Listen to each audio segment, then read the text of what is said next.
Let's examine the potential general managers who apparently will come hip to hip with whoever the coach will be. We'll start with Cleveland's own, well, you're going to see tie-ins to John Carroll. Nick-Caserio is here, currently serves as the assistant Patriots director of player personnel. And somebody told me, I interviewed somebody on radio last week, and they said that he's the director of player personnel, but he gets out there and coaches during the off-season and during the training camp. Puts on the shorts and helps coach.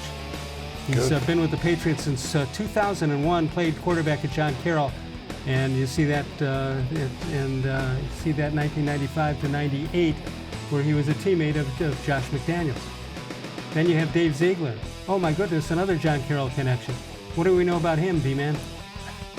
I know what I'm told and what's on that graphic. Yeah, broke into the NFL with Denver under McDaniels in 2010. McDaniels, of course, was the 2-year coach at Denver. Not very successful, but did get experience.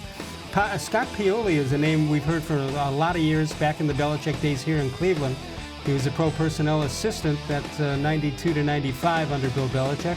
Served as the GM of the Kansas City Chiefs from 2009 to 2012, and has been in the front office with the Patriots since 2008. Always had a good reputation. Agreed. I like the guy. Andrew Berry, well, we heard about him, saw some action with the Cleveland Browns.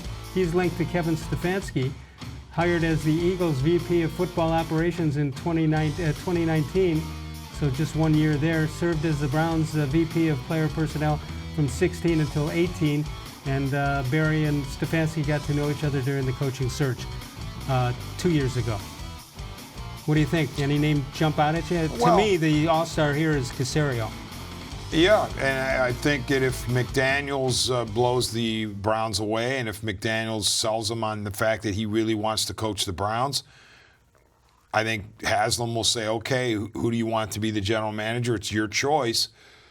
Whereas if they have a weird feeling about McDaniels, or he has a weird feeling about Cleveland, then you go to that Stefanski, Berry, DePodesta paradigm. I would think that DePodesta rides high with the Vikings setup or with the Stefanski setup, but I'm not so sure he's an integral part if McDaniels brings his crew in. Here's something that I was told about McDaniels personally, that he may have a favorite. There's 3 John Carroll connections here. He may have a favorite 1, 2, or 3, or 3, 2, and 1, or whatever. But his personality won't, according to this person, will not allow him to go into Jimmy Haslam and say it's got to be this way or the highway. He will be acceptable to whatever the decision is, and he won't fight.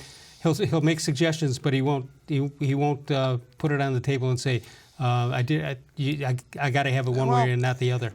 I've heard that type of stuff too. I mean, he seems to be a fascinating character because, there are a lot of people that swear by him, and there's other people that say, watch out. Yeah. I mean, who knows? And is he inextricably linked to Belichick and Brady? As in, if he goes out on his own, is he going to have success? Well, he clearly didn't in Denver, but it wasn't that big of a sample size. I don't know. But I wouldn't, let's put it this way. I wouldn't have a problem if the Browns hired McDaniels and the Patriots crew came with him.